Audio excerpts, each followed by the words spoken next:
ArcGIS améliore la productivité de votre travail dans ArcGIS Desktop. Je vais vous présenter quelques exemples. Dans ArcMap, il est dorénavant possible de cacher les fenêtres par un système d'ancrage afin de laisser plus de place à la carte. Prenons pour exemple l'outil d'identification dont la fenêtre peut être ancrée à différents endroits dans l'interface selon les préférences de l'utilisateur. Cette fenêtre peut être masquée par un système d'onglets. La fenêtre réapparaît quand l'outil est activé dans la carte. Ainsi, l'espace de travail est dégagé et l'utilisation des outils beaucoup plus rapide. Un nouveau menu a été ajouté, le menu géotraitement, qui regroupe les outils de géotraitement les plus communs. C'est un menu unique dans lequel on va pouvoir également déclarer les options de géotraitement. La table des matières a elle aussi été améliorée en version 10. Elle propose une nouvelle barre d'outils qui permet de lister les couches du document par affichage mais également par source, des options qui nous sont familières. Ce qui est nouveau, c'est de pouvoir lister les couches par visibilité. Toutes les couches visibles sont placées en haut de la table des matières. Elles sont organisées par symbologie. Et lorsque je vais sélectionner un des symboles dans la liste, ces symboles vont être mis en surbrillance dans la carte, quelle que soit leur géométrie. Une nouveauté aussi permet d'afficher les couches sélectionnables. Elles sont placées en haut de la table des matières. Ainsi, je vais rapidement pouvoir désélectionner certaines couches pour me concentrer sur des couches de site ici.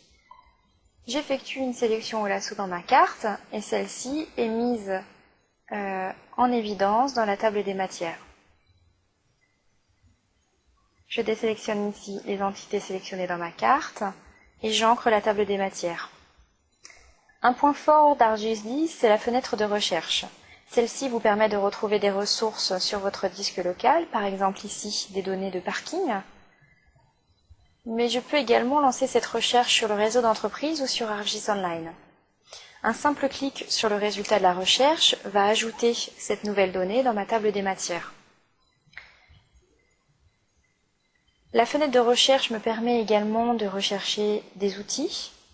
Je vais rechercher ici l'outil de projection. La recherche se fait par mots-clés. Une fois que la recherche est activée, je récupère ici différents outils. Je vais activer le premier pour lancer l'assistant. Il me suffit ici de renseigner les différents paramètres pour activer l'outil. Cette nouvelle fenêtre de recherche améliore la productivité car elle permet de rechercher à la fois des données, des outils, mais aussi des cartes dans une même fenêtre, ce qui va nettement réduire votre temps de recherche. Une autre amélioration vous permet de gagner du temps dans votre travail avec ArcGIS Desktop. Elle concerne le sélecteur de symboles.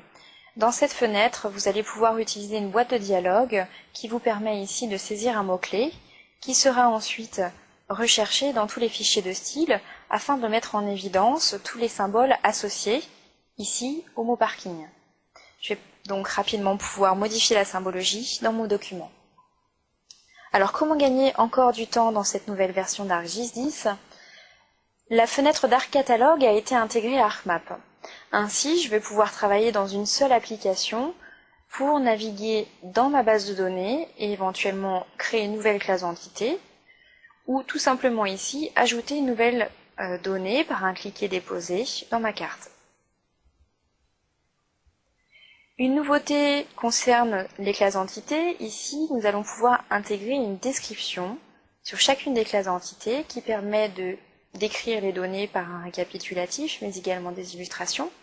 Il est possible de consulter la géométrie ou le contenu de la table attributaire, et je peux également créer une miniature ou interroger mes données. Toujours pour gagner du temps dans votre travail avec ArcGIS Desktop, l'éditeur du modèle Builder a été simplifié. Celui-ci vous permet dorénavant de consulter les paramètres de chaque outil par une infobulle, plus besoin de les ouvrir individuellement. Encore plus de souplesse avec ce nouvel éditeur du modèle, vous allez pouvoir revenir sur des actions.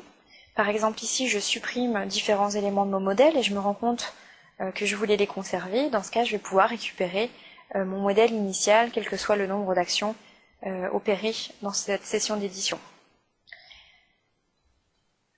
Alors en ce qui concerne le géotraitement, vous allez pouvoir personnaliser votre interface par l'ajout ici d'une nouvelle barre d'outils. Dans cette barre d'outils, je vais pouvoir ajouter des commandes, des outils que j'utilise régulièrement, par exemple l'outil buffer. Je vais venir ancrer cette nouvelle barre d'outils dans mon interface de façon à pouvoir y accéder beaucoup plus facilement. Ce qui est intéressant aussi, c'est de pouvoir y ajouter vos propres modèles. Donc ici, je vais venir ajouter le modèle que l'on a vu précédemment. Et lorsque je vais venir l'activer directement dans mon interface, j'activerai l'assistant et j'aurai juste à renseigner les différents paramètres pour l'exécuter.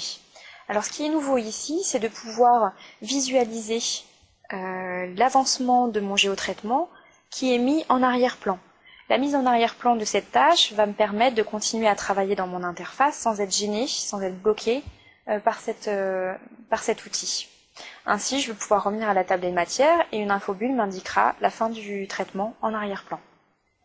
Un dernier point très utile pour gagner du temps avec ArcGIS 10, ce sont les groupes de fond de carte, ou basemap en anglais.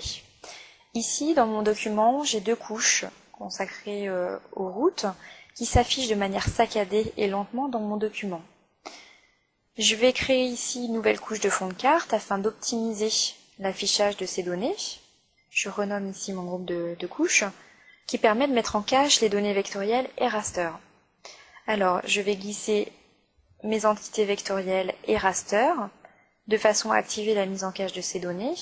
Et ici, vous voyez que l'affichage n'est plus recalculé à chaque déplacement dans la carte, ce qui me permet de gagner en productivité et en fluidité dans mon document. Toutes ces nouveautés sont disponibles avec les licences ArcGIS, ArcEditor ou ArcInfo. Cette démonstration a été réalisée avec une licence ArcInfo 10 installée en fixe, ce qui est une autre nouveauté. Pour conclure, ArcGIS 10 propose de nouvelles fonctionnalités simples d'utilisation qui offrent un gain de temps pour les utilisateurs d'ArcGIS Desktop. L'espace de la carte est mis en valeur par la possibilité d'ancrer les fenêtres et de les cacher par un système d'onglets. Les options de la table des matières sont plus accessibles et interactives. La recherche de symboles devient plus facile, tout comme l'interaction entre le catalogue de données et la carte. L'éditeur du modèle Builder se simplifie et les outils de géotraitement deviennent familiers avec la possibilité de personnaliser son espace d'analyse.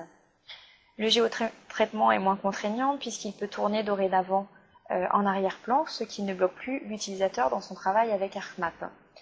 Les couches de fond de plan offrent elles aussi de belles optimisations, donc plus de rapidité, plus de productivité pour cette nouvelle version d'ArcGIS 10.